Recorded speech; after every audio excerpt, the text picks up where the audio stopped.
Just before you came on, you actually sent me a copy of a document in which you've actually shrunk, quote unquote, the draft constitution from, well, the PDF copy I have here is about 196 pages. What you have is actually less than 30. How do you pull that off? Well, actually, I can still go ahead and shrink it into one page. Because really, you're looking at 3 arms of government. And you need to really think about one thing. Come up with a vision for the nation. What is the vision for this country? To me, I would suggest we have something like to have a just and equitable society. So anything we do, from the smallest person to the biggest woman in this country, whatever you do, you should be thinking about justice and equity. Okay? So that when we align everything towards that vision, then we'll be thinking about the judiciary. How do we provide justice and equity in the judiciary? How do we provide justice and equity in the legislature? How do we provide justice and equity in the executive? So when we look at all those things, then you'll be going back to the smallest administrative unit, which according to me is the ward in this country.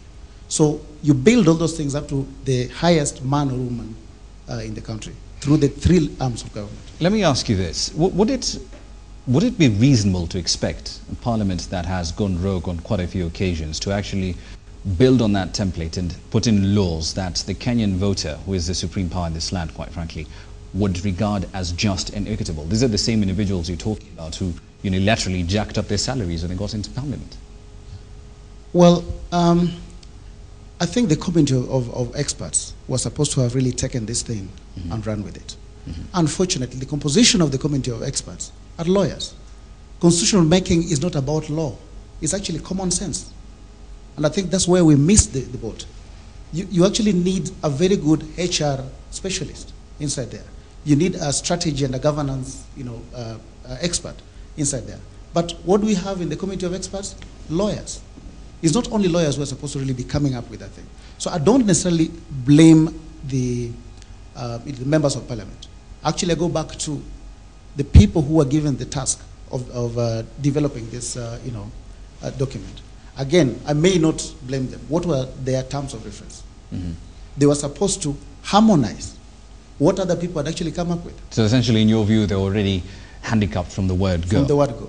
All right. Justin, is that a valid argument? They're handicapped from the word go, and therefore the document they produced would not necessarily have been the masterpiece Kenyans would have been expecting? Well, to the extent that they were supposed to harmonize, those are the existing documents, the BOMAS draft, the CKRC document, and document popularly known as the Naivasha Accord, the WACO draft, would appear to actually tie them. But of course, I would expect, and I agree with Osano, I would have expected that in the process of harmonizing, they then should have looked at some of the things which were in those other drafts, which may not necessarily be for the Constitution. Look at the principles, the values, and as he rightly points out, the vision. What vision is it, what vision do we have for the country? In their work, as they structure the state within the Constitution, then capture all those things and come up with something that Kenyans will say, yes, actually this is what I would aspire to for this country. In your view, have they done that? In my view, they haven't. Why not? All that they have done is to pick the things which were in a number of those drafts without giving them any serious thought, and put them in the harmonized draft, so-called. And as in the process, actually, you find cross-referencing, references made in this harmonized draft of certain articles which are non-existent in it. But if you read through the other drafts, they're there. Some you'll find in the WACO draft, others you'll find in the BOMAS draft. So you understand what was happening.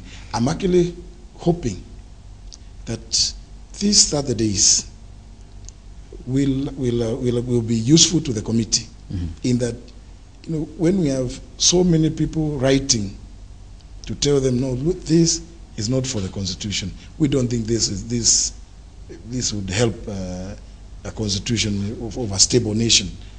I'm only hoping that what has happened now in the last 30 days is going to be input into this into the new draft, which that they will come to, up with. That will come up to the Right. TSC.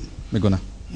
Rob, I would disagree with both my colleagues. I think it is inappropriate to come here and lump on the Committee of Experts.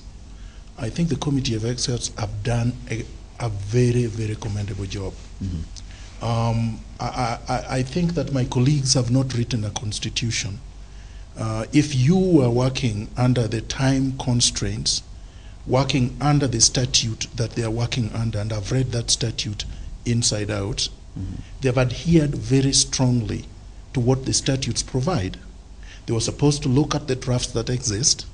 They were supposed to extract salient points in those drafts that reflect the popular will of the people as to how they would want to be governed, and they have done exactly that. Now, obviously, there is no one document, including a constitution, that can be perfect. Nobody is. We don't expect them to be perfect. But in the perfections in the draft, that is why we are supposed to comment and point out those ones.